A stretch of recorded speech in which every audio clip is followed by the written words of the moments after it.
Hello and welcome to the Scholar Circle, scholarcircle.org. I'm Maria Armoudian. With tensions along the India and China border leaving soldiers killed and emotions high, the risk of war is increasing.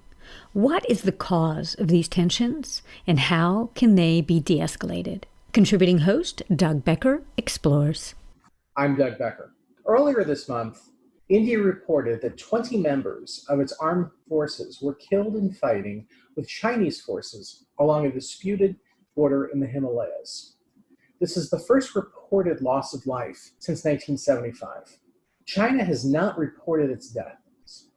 On today's show, we examine the background to these tensions and how they complicate this important relationship between the two most populous nations in the world, two nations that are also armed with nuclear weapons and have rapidly growing economies. Our guest is Ritu Mathur, Assistant Professor of Political Science and Geography at the University of Texas in San Antonio. She is the author of the upcoming book, Civilizational Discourses and Weapons Control, which will be available in August of this year. Dr. Mathur, first, what exactly happened on this border? There's not a lot of clarity as to what the events actually were. Yeah, there is a lot of murkiness with regard to exactly what is happening on the India-China border. And this is a very, very important issue because these are two nuclear-powered states with the largest populations in the world. And so while there are media reports, like from the last 1 week, which we have been following, there were reports that there have been Chinese incursions into Indian territory, that although no firearms were used, but that, batons were used, and that Indian, soldiers, the bodies were mutilated. So all these reports were coming out, and there was a lot of, with the social media, there was a lot of sense of hysteria about a war buildup, on both sides of the border. And you could see, photographs, pictures coming out, of Chinese goods being boycotted and effigies of leaders being burned, and also, also 20 soldiers died. And so the bodies of the Indian soldiers being brought home. And so that sense that, that sense of grief along with that sense of nationalism was extremely heightened. And it was, I think, this entire week was very, very, even like I live overseas, but there was a sense of concern about our families, living in India and, those who are living in the border areas about what is going to happen. And also the thing is that because, on the other side, we have Pakistan. So you have nuclear weapon states and then the possibility of a war. And then there's a possibility of a two-front war at a time when you're actually coping with a pandemic. Right. So all of this actually escalated a sense of tension within, the society and in the global sphere. But fortunately, I think the leaders have acted very, very responsibly, both India and China, in making an effort to de-escalate the tensions. And to be honest with you, till today morning, basically, we were just waiting with bated breath. And then Modi came out with the statement at the All India Party meeting saying that basically India's sovereignty will be defended at all costs, but that basically there have been no more border posts in Ladakh were not occupied.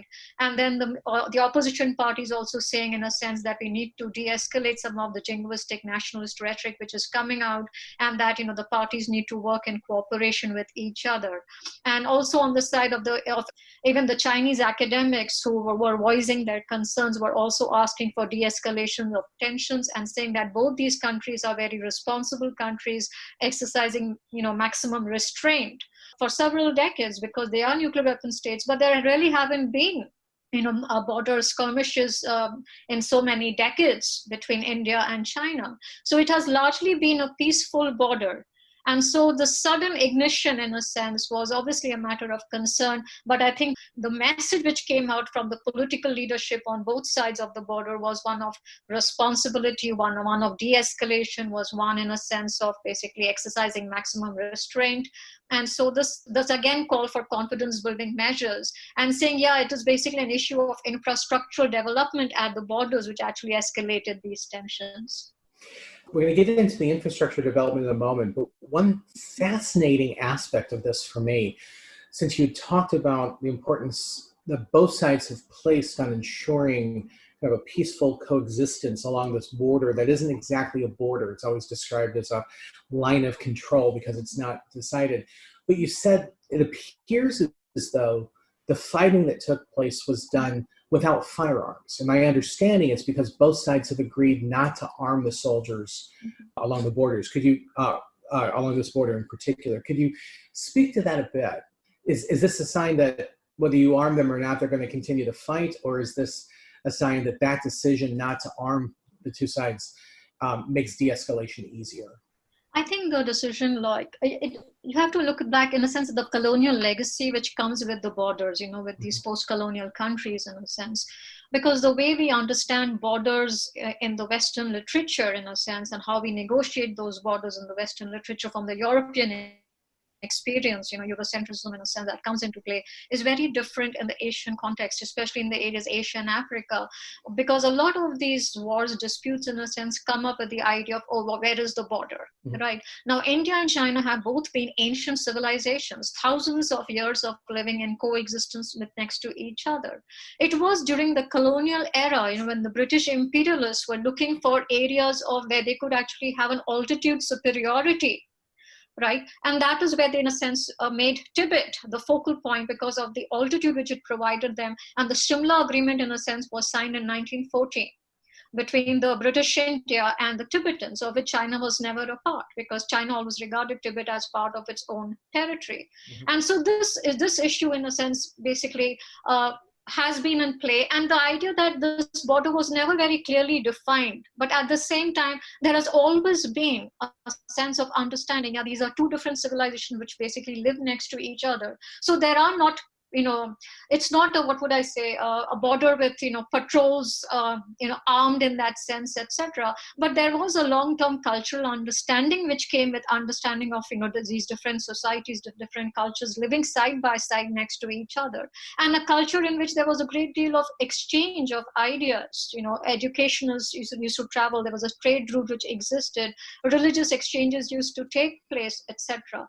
And then yes, we did when these societies became independent in the 1947 India, 1949 China, there were again efforts made, in a sense, to basically maintain the peace between these two countries. And what you call in today we refer to as line of actual control. Yeah, there are debates with regard to there's line of actual control, but where does it really start? Where does it really finish, in a sense? And does China want to maintain the strategic ambiguity so that time and time again it can basically catch India unguarded? Right. So this has been a matter of concern over a period of time. And so in the 1990s, efforts were made to set up certain confidence building measures between India and China, especially as these countries became even, more militarily invested. And so there was this concern, and confidence building measures were undertaken. And in 1996, there was a clear understanding that this area basically will not be, there will no firearms be allowed in this particular area. So in the 1990s, 1993, you had the Border Peace and Tranquility Agreement. And then in 1996, a further reinforcement that no firearms, should be allowed. And I think in a sense that is very, very helpful because looking at the current situation, because we have battles over here which are being used, but no firing in a sense taking place. So yes, that was very, very important to take into account. And yes, Modi has tried to raise the issue of exchanging maps with regard to the border areas, right, which was an issue which the Congress, or the earlier government of India, was not trying to vocalize this thing, but the Chinese have basically skirted this issue. So that is an area which leaves a room for strategic ambiguity there. Generally, the Western press isn't terribly knowledgeable about this border and about these issues. And actually, an event that doesn't get covered nearly as extensively in, say, international relations or international history discourses is the 1962 war between China and India, which seemingly, my understanding was really about establishing where the border was and trying to establish the line of control. How much does that war highlight, first, the concerns along this border, and then possibly some of the motivation behind some of these confidence building measures? 1962 war is looked at it was a situation of national humiliation for India because we lost that war. So that trauma also, in a sense, because we regarded China as a trusted partner, because especially as both these countries came out of their colonial past, both of them were fighting for their freedom struggle. So there was a great deal of empathy and a great deal of trust. And that is why India actually supported China to become a permanent member on the UN Security Council. And India also, in a sense, basically relinquished its, understanding of Taiwan as a separate country. So India was extremely supportive of China during this period of time in the early 1940s, 1950s in a sense. And so for this war to take place was a total a sense of distrust which came about. But at the same time, I would say that, from 1962 to date is 2020, and there are huge differences. Because for the last 47 years, there has been no conflict, no large arms scale conflict. In the 1971, when India was engaged with the war in Bangladesh, again, China had an opportunity, but China was militarily weak also, and China did not get involved in that particular conflict. Right. Yes, it is true, basically, because with China's relations starting with Russia and India and Russia getting closer, China, became more helpful with Pakistan during that period of time. So yes, there was shifting in terms of the alliances which were taking place during this period of time. If you look at it, in 1962, we had the war, right? But there was a sense of trauma and a suffering with it. 1970s, India moved closer to Russia. China moved closer towards Pakistan. Late 1980s, 1990s, both were, in a sense, trying to engage with economic practices. So while China was getting closer to the US, with Kissinger's visit, in a sense, India in the 1990s, with its own economic liberalization, there was both the countries became more and more focused on economic development. So that became a priority for both these countries, and the border issues, in a sense, the military issues, those became more secondary in nature. So there's still a rivalry between the two countries, but the rivalry tends to be expressed more in political terms than necessarily military terms. Because one thing that comes to mind to me has been India's pretty consistent, for example, for the Dalai Lama in Tibet. It's been largely political support, but a bit of a political, say, thumb in the eye to the, to the Chinese. But also India's assertion that this is based on political principle. Tibet was invaded in 1959 and has these expressions of independence. So how much do you see, say, India's support of Tibet? Is this part of the ongoing rivalry with China? Is it based more on principle, or what's behind that motivation? There are two considerations at play over here. One of it is that India is a democracy and India does support religious freedom. And so it is in that respect that the Dalai Lama's freedom, of expression, freedom of movement, and the practice of Buddhism, in a sense, is acknowledged and respected within India, right? So that is one point with it. The other thing is that the location, as I mentioned earlier, in between India and China relations, in terms of strategically, what really matters is also the altitude. So having Tibet as a buffer state between India and China, Tibet also, in a sense, the location, even the Galwan Valley conflict, basically, if you look at it, it was a question of the altitude. Right, because both these countries are building their border infrastructure in those areas. It's a question of who gets a tactical advantage with regard to the altitude within that particular terrain. When I first heard of this case in 2020, what immediately came to mind to me was the 2017 border dispute over the Darkham region. It was not just India and China, it also involved a third party. But in essence, the two sides sort of flexing their muscles along the border, but then deciding to de-escalate because there were larger issues involved. In light of so much larger strategic interests, how much does the 2017 case offer some insights into what might happen in 2020, and what's your understanding of what happened specifically in that 2017 case? If you go back, when you look at, what have been the skirmishes between India and China, right? So there have been 2013, 2014, and then 2017, the Doklam, became a major, escalation point again. But again, you see both the countries came together, tried to diffuse the spirit. So you had the meeting which took place, what is referred to as a Wuhan spirit, in a sense of, again, of reconciliation, in a sense of talking about peace, talking about economic development, etc. So for time and time, you have these skirmishes skirmishes which are taking place. But then again, you see both these countries, in a sense, trying to de-escalate, trying to, in a sense, come to some kind of a bilateral understanding, of these particular issues. And also, I think we have to pay attention to, in a sense, of how China, in a sense, looks at itself. It looks at itself as the big hegemonic power in East Asia now. And also, in a sense, the US is a big actor, as a lone superpower, interested in maintaining its power projection capabilities in that particular area. This triangle which is building up between US, India, and China also has to be taken into consideration, because you cannot understand this conflict, the skirmish in May, without understanding again that this started actually in April again, with Dalai Lama wanting to, visit the Tatabang monastery, basically. So this again, the issue of Dalai Lama, the Tibet coming into play, China's sensitivities with regard to US encirclement and using India as an ally, as a pawn within this, in a sense. So how far has India made an effort to reassure China, right, about what are its concerns with regard to this? And at the same time, how much effort is China building, in a sense, to build more confidence among its neighbors? Because there is a fear with regard to Chinese aggression, with the size of China's economy, China's military strength. And so, some of this global discourse which comes out into play, like, for example, during the Cold War period, you had the ideological conflict in the US, in a sense, talking about Russia as the menace, in some terms of communism, etc. And then with the collapse of the former USSR, that filling of that gap, who's the next enemy, in a sense, who's next, and then China being put into that picture. So that sensitivity which has been there over a period of time.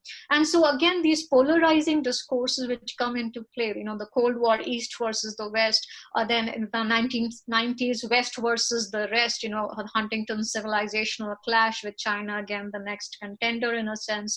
Then 9/11, war on terror, in a sense, again, this concern about, the Muslim population, etc.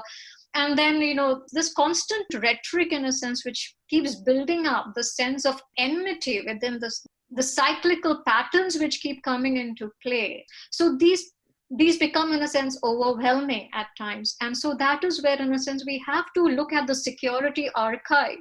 And in a sense, we have to look at the paucity and the pathos of the security archive, which only makes us look and think in these particular ways of, who's the enemy and who's the friend. And so those polarizations, right, whether they're ideological, whether they are in terms of, democracy versus authoritarian states, etc. And then what kind of solutions do we come up with? Also, in a sense, is it always a case of, regime change?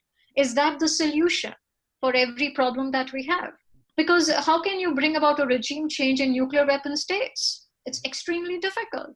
So those who are saying that, this is China's authoritarian regime is a problem. So in a sense, yeah, but the fact of the matter is that you have lived with this regime right next to you in India for decades. And China has been a player in the global organizations, whether they're economic, whether they are political. It has been a member of the UN Security Council over a period of time. So what are the relationships which have developed over this period of time, right? How has China also been socialized into the so-called, global liberal norms, in a sense? We have to pay attention to those practices also. From a geostrategic perspective, American power and the power, say, the G7, economically, politically, has been largely unchecked until relatively recently, where it appears there's this possibility, and there's been some literature on the way in which the global South, as expressed through the BRICS Forum, the BRICS standing for Brazil, Russia, India, China, South Africa, that this can serve as a potential check on American power. And although all 5 countries are important, the 2 largest of those economies are certainly India and China. And I think it's fair to say that that relationship is essential if we're going to speak of the BRICS as any sort of a coalition, that whether it's an anti-American coalition or at least a check on American power or a check on G7 power or whatever. And what was striking to me about the 2017, the Daklam case, was it appears as though India had asserted, in essence, to China that if you want to continue this cooperation, you're going to need to de-escalate, because it did appear as though it was a Chinese road that triggered that escalation.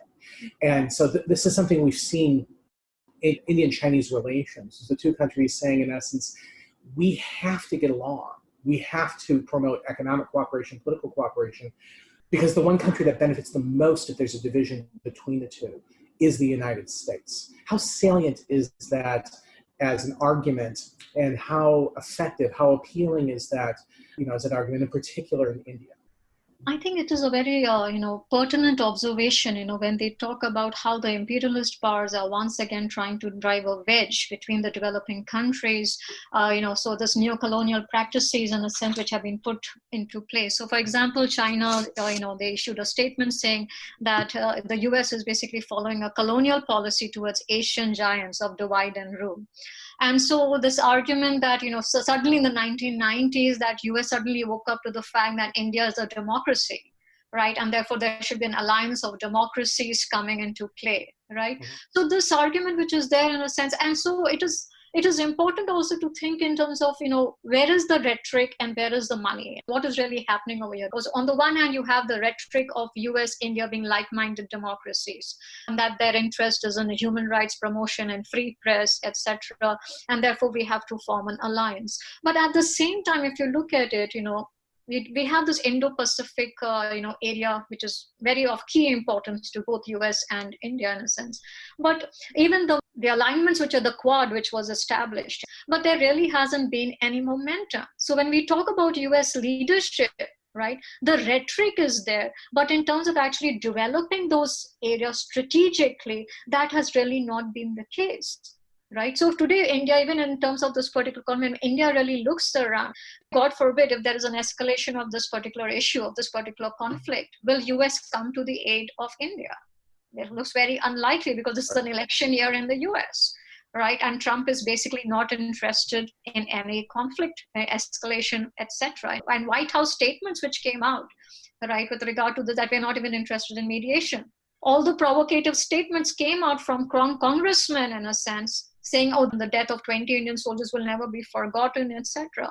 So yeah, all the rhetoric of empathy is definitely over there. But at the same time, in a sense, has US made a further effort in terms of strengthening its bonds with India with regard to the Quad, with regard, even with the BRICS also, in terms of like China on the other hand, because see, for the developing countries from the beginning of the Cold War period, the unity between the developing countries was built on the memory and the legacy of the imperialist powers and colonialism.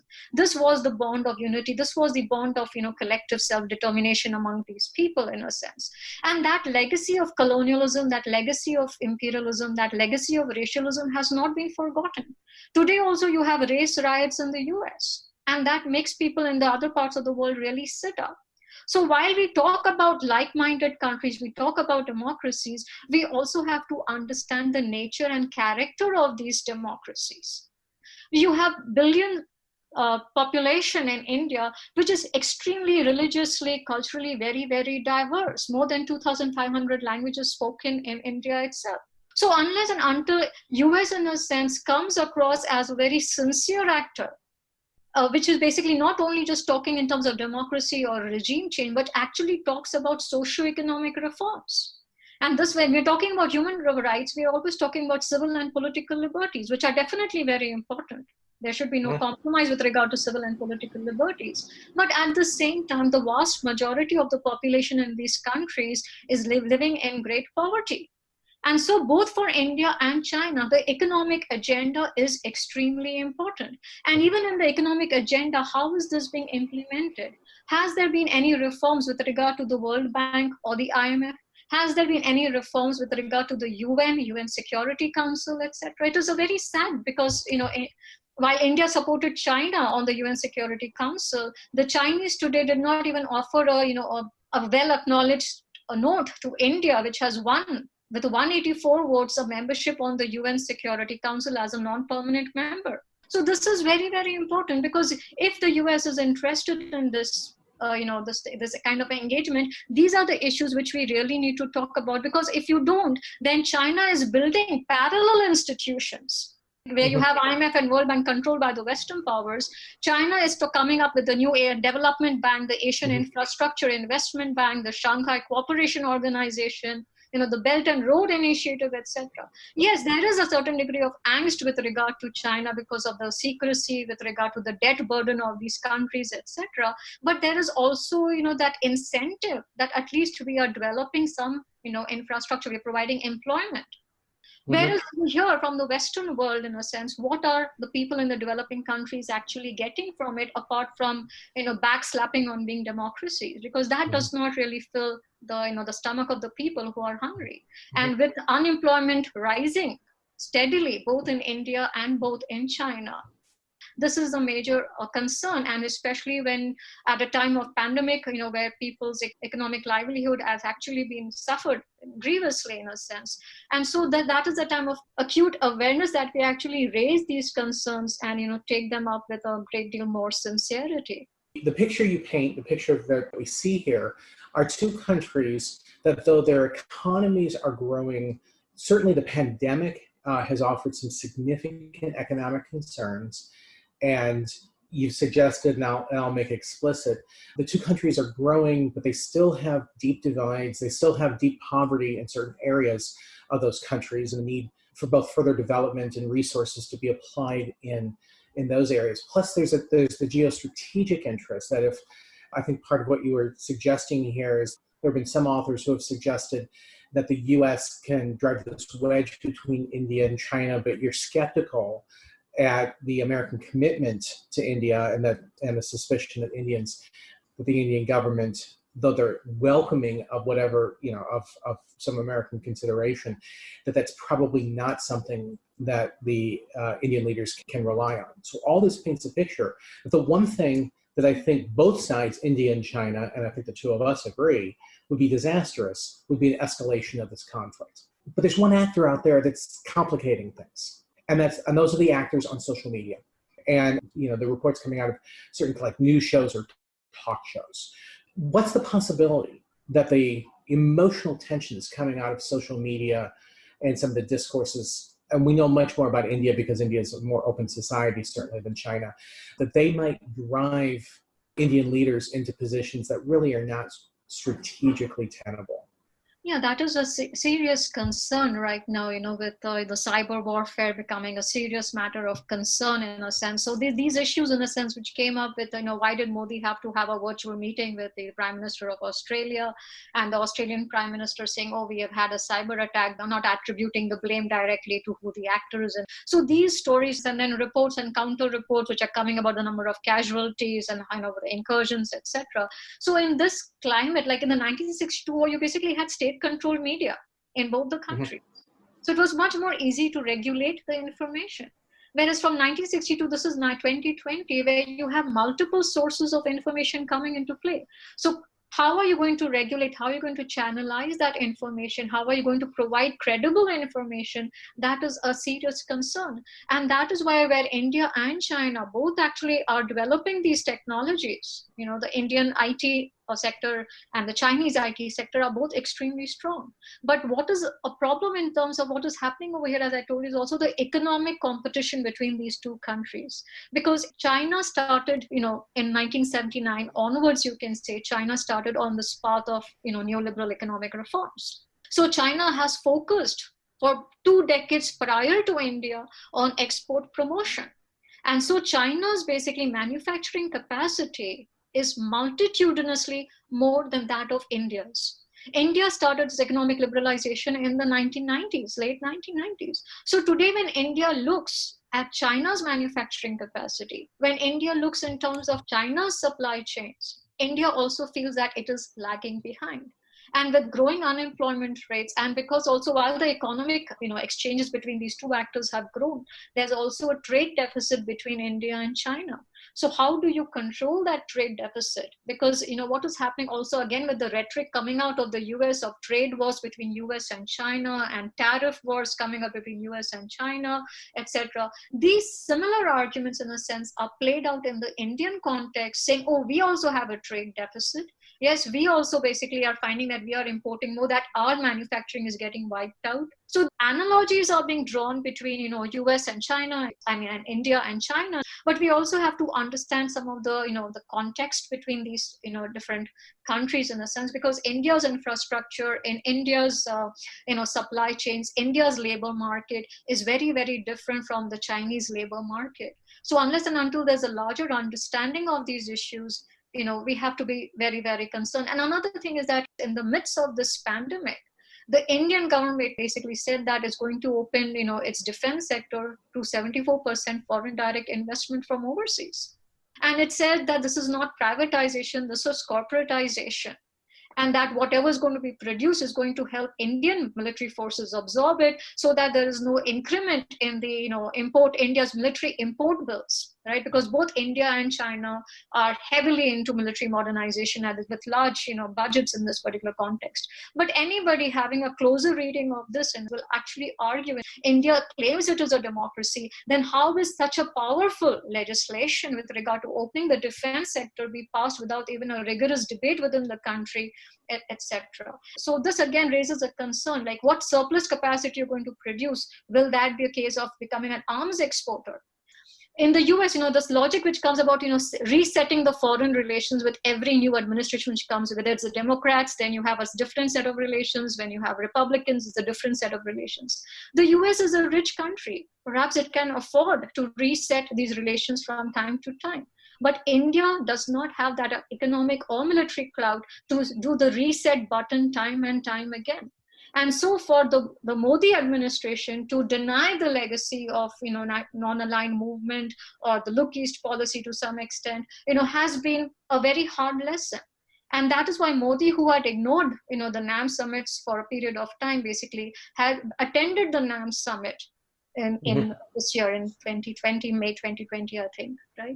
And so for them to understand that we cannot, yes, we are democracies, but we are not a democracy like America. We are not as militarily and economic powerful in that sense. So the question is not one of imitation, but one of creativity, and in one of building on the legacies which we have actually put into place, where the policy of equidistancing between the powerful countries is extremely important. And so when Modi goes to hug Trump, in a sense, right, that images, right, those also sent alarm to the neighboring countries.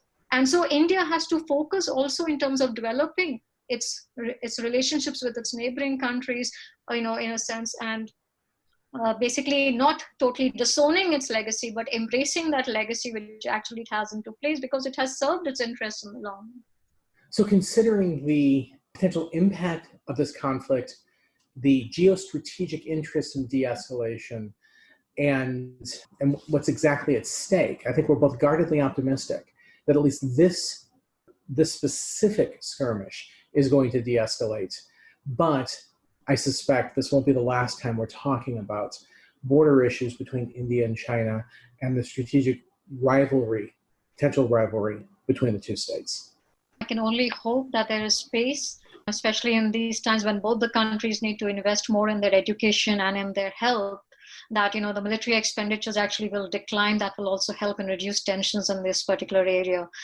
So yes, global ambitions are there, being great power status ambitions are there, but you actually, the vast majority of the population in both countries need, focusing more in terms of education and health. And actually border security is important, and building of that infrastructure is necessary.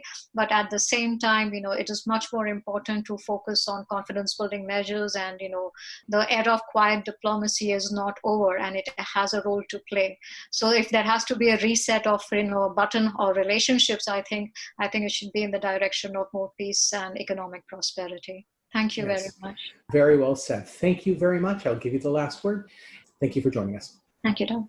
You've listened to a conversation about the border skirmishes between India and China and the strategic interests of India.